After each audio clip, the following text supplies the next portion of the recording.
I feel like it's Vlad disrespecting the culture.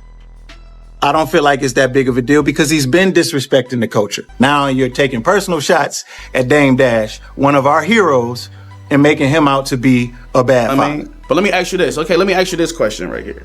Let me ask you this. Now, if you got the platform and you know that, you know what I'm saying? Like, what make you ask dudes questions like that? Vlad, I think you work for the police, Vlad. Every time I watch Vlad TV, I say, man, Vlad got to work for the police. He be asking the police questions. DJ Vlad is facing serious backlash from rappers, with many accusing him of not just prying into their lives, but potentially collaborating with law enforcement. Claims of exploiting hip-hop for personal gain and seeking clout have raised doubts about his true intentions. Is Vlad a culture vulture, or is there more to the story? I know what's been happening in the past week or two with me, Lord Jamar, my son, the General, and Royce the 5'9" from Eminem's camp. We've all decided to join forces and just stop doing Vlad TV. Big names in hip-hop aren't holding back as controversy surrounds DJ Vlad. Casanova's case has sparked serious concerns, while Quando Rondo's recent raid raised even more questions. Tyrese has called Vlad a parasite to black culture, and Lil Yachty has gone as far as labeling him an FBI agent. The streets and social media are buzzing, and Vlad is at the heart of the chaos. People are now suggesting he's not just chasing clicks, but potentially aiding law enforcement in bringing down hip-hop. With rappers getting tangled in legal issues and the internet digging up receipts, the accusations against Vlad keep growing. The pressure's mounting as the truth behind his ties is being questioned. Weapon. I got a whole federal charge and I know I gotta go do some time. Why spend 40, 50 grand or 25 grand or even 20 on a damn chain that I'm gonna have to take off my neck and leave out here for a certain amount of time? DJ Vlad is currently at the center of intense controversy, with rappers and fans alike coming for him. The accusations are flying, with many alleging that he's too friendly with law enforcement, while others are trashing him online. As you dive deeper into the situations surrounding his name, it's not hard to understand why people are upset, especially given how often Vlad's involved in the messiest of situations. Beyond robbery, this. I'm starting to learn more bad habits in juvenile from other, like burglary.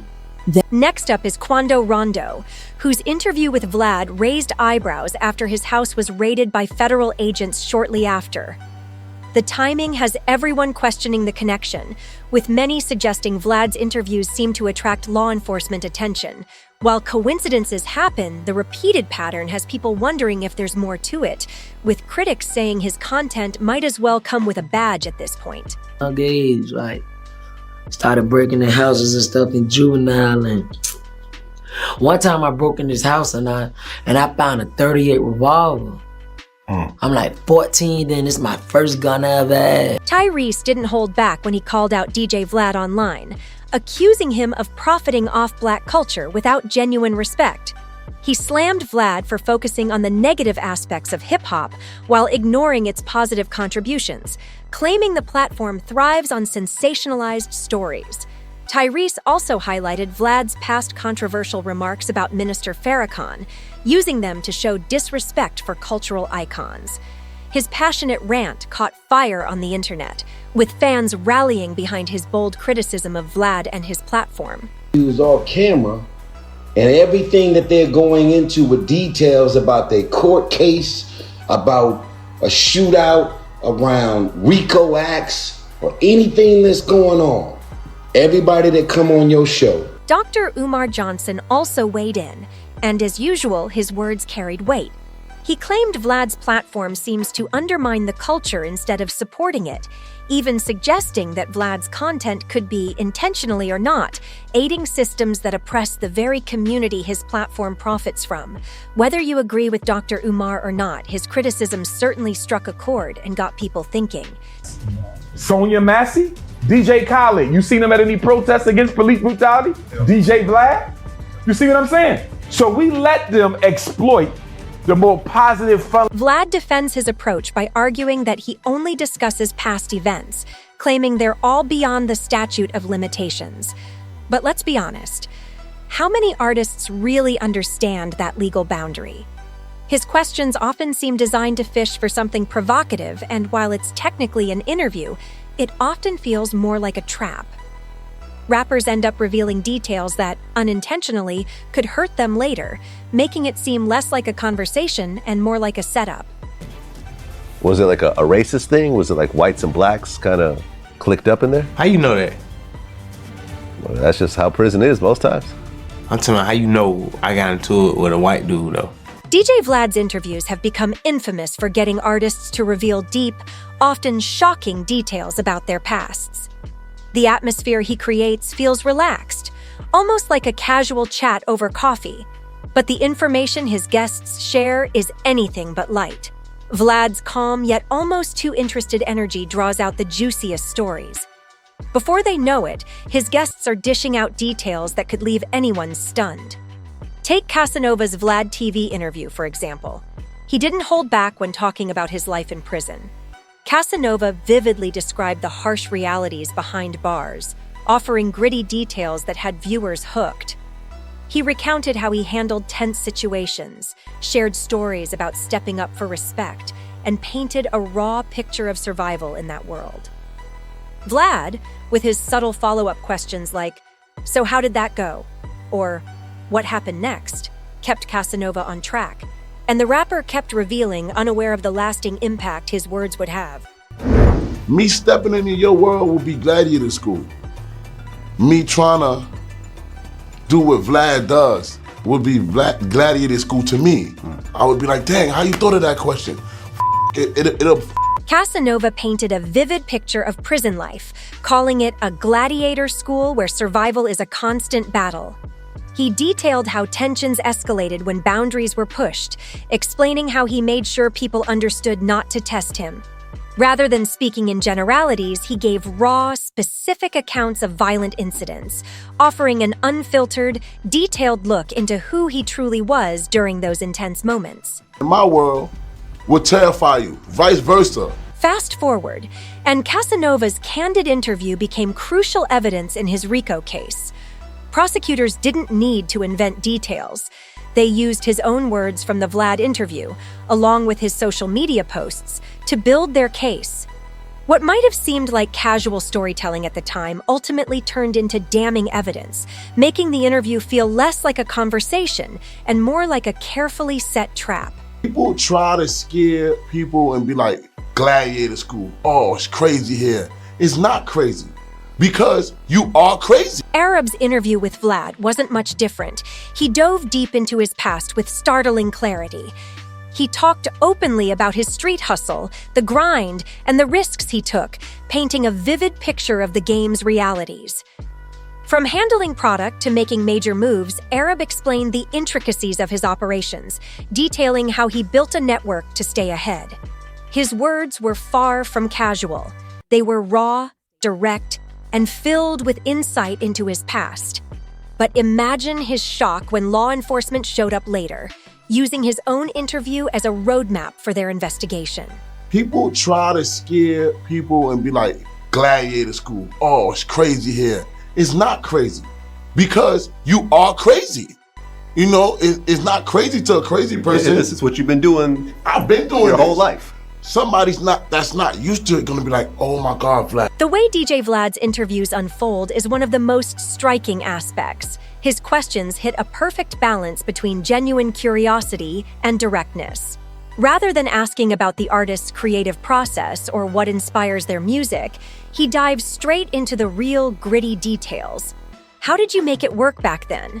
Or what was your role in all of that? Caught up in the moment, many artists open up, sharing stories that often feel too reckless or too good to keep to themselves. The problem? The feds are paying close attention. These interviews are no longer just viral YouTube clips. They're showing up in legal documents. In Casanova's case, his interview clips were woven into his RICO charges, combined with data pulled from his iCloud and Instagram. Arab's court proceedings similarly featured excerpts from his Vlad interview, practically treating it as evidence. Vlad's calm, eager demeanor might make it feel like just another storytelling session, but for law enforcement, it's often more like a confession on record. One of the harshest criticisms of DJ Vlad today is that he's a culture vulture. This isn't just idle chatter. Heavyweights like Royce da 5'9" have spoken out. Royce called out Vlad for disrespecting Minister Farrakhan, accusing him of twisting his words and doubling down rather than apologizing. It's nothing to do with Minister Farrakhan. We don't need you to like Minister Farrakhan, brother. You have to respect the culture. And I was just giving you an opportunity to do so while there is no repercussion. Then there's Lord Jamar, a longtime collaborator of Vlad who keeps it real despite their connection. Jamar still works with Vlad, but has openly called him a culture vulture. What's interesting is how Jamar frames his critique. He admits that Vlad profits off the culture, but at least he owns it. Jamar doesn't give him a free pass. Instead, he sees Vlad as part of a system that needs to be scrutinized, not blindly supported. Godfrey also weighed in, offering a different take. While he remains on speaking terms with Vlad, he's been honest about the platform's issues. Godfrey acknowledges Vlad's influence, but stresses that his cultural impact comes with serious baggage. Let's explain these people why we both left Vlad TV. Listen, we've never done that. We've never done that. Okay. We've never done that. Fucking vulture. No, that's... Go ahead, I'm sorry. Because people go, Vlad, what happened with Vlad? What happened to Vlad? Despite the growing controversy, DJ Vlad continues to release content as if nothing has shifted. While he claims to be simply documenting hip-hop's unfiltered truths, rumors about his potential connections to law enforcement only intensify. The conversation around culture vultures in music is a long-standing debate, and Lord Jamar isn't backing down. He's called attention to how aesthetics and clout often decide who gets to dominate genres. He pointed to the case of Lil Nas X, whose hit Old Town Road was removed from the country charts despite its clear cowboy culture influence. Jamar saw this as another example of gatekeeping, where Black artists are held to unrealistic standards. Meanwhile, Post Malone smoothly transitions between genres, folk, hip-hop, country, and faces little resistance. Jamar highlighted the double standard, calling out how Malone's genre hopping was celebrated, while Lil Nas X had to team up with Billy Ray Cyrus just to be accepted. Stations beg to differ. So let's just set the bar real high and settle this once and for all right now. And I only want one-word answers, okay? This is the job. Sarah, is Old Town Road a country song? One word. This issue goes beyond just rap and hip-hop. Beyoncé's Cowboy Carter album, especially tracks like Texas Hold'em, faced similar backlash. Country radio stations refused to play it, with one Oklahoma station even stating, "We don't play Beyoncé on KYKC, we're a country station." This highlighted the ongoing cultural gatekeeping in genres like country, where Black artists struggle to gain full acceptance despite their contributions to the genre's foundation. It's a stark reminder of who gets to define the sound of a genre. Meanwhile, the legal system capitalizes on this cultural divide. Vlad's interviews, filled with street narratives and raw stories, are increasingly used in courtrooms. The feds are taking the easy route, using lyrics, interviews, and social media posts as evidence to build cases. With platforms like Vlad's, they don't need to dig deeper to prosecute. Everything is conveniently archived for them. Punk rock came in with all these smoking, did all of that you talking about. It's already been done by white people, and we let it happen. When Lord Jamar called Eminem a guest in hip-hop, Boozy stepped in to defend him, flipping the whole culture vulture narrative. Boozy made it clear that Eminem's talent and influence proved he wasn't just an outsider, but a true part of the culture. This defense went beyond music. It was about who truly earns their place and who's labeled an outsider. Similarly, when Aiden Ross casually referred to Drake as black, after years of being questioned as a culture vulture, it felt like a victory for Drake, even though the comment was more about validation than substance. All Black groups. Then the Beastie Boys came out and it was like, oh, this is some different shit. Yeah. I think that people of my age range, we didn't think we were ever going to be part of hip hop just because we were white. Right. You see, DJ Vlad is right in the middle of a storm, and calling it comfortable would be an understatement. The backlash is brutal, with his name linked to everything from gatekeeping to exploiting hip-hop's most raw moments for sensational headlines. Rappers think they're just sharing their truth, but Vlad's platform is being criticized for turning those stories into clout-driven content. Fans, critics, and even artists are calling him out as the ultimate opportunist. Still, not everyone's hurting from this mess. Some are thriving, racking up views, gaining followers, and stirring the pot like it's all a game. Vlad's platform may be under fire, but the money and attention it brings can't be ignored. I talk about past shit. I don't interview people knowing they're still doing whatever illegal in their present life. Right. You know, as I'm talking. This isn't just about storytelling anymore. It's become a battle of who truly belongs in hip-hop and who's just taking advantage. Vlad's caught in the middle of this, with some questioning if he's feeling the heat or simply cashing in. One thing's certain. This controversy isn't going away anytime soon, and Vlad's in it for the long run, whether he's prepared or not. Oh, he get down to the end. Them niggas be up here telling too. They be like, yeah, Vlad, it was on October 31st. When I did what I did, I was like, oh, they go. Here we are. DJ Vlad, whether viewed as a fed, a culture vulture, or just someone thriving on controversy, one thing is undeniable. His name is always in the spotlight, and not for the right reasons.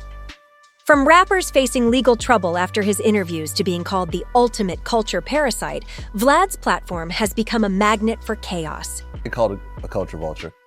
Probably more than anyone in hip hop. Would you call yourself a culture vulture? Honestly, because you interview. I don't know about culture vulturing as far as you interviewing mostly African Americans. So what's your perspective? Is Vlad truly playing both sides, or is he just an easy target for those avoiding accountability for their own actions? Feel free to share your thoughts in the comments below. If you enjoyed this video, don't forget to like, share, and subscribe to the channel for more content.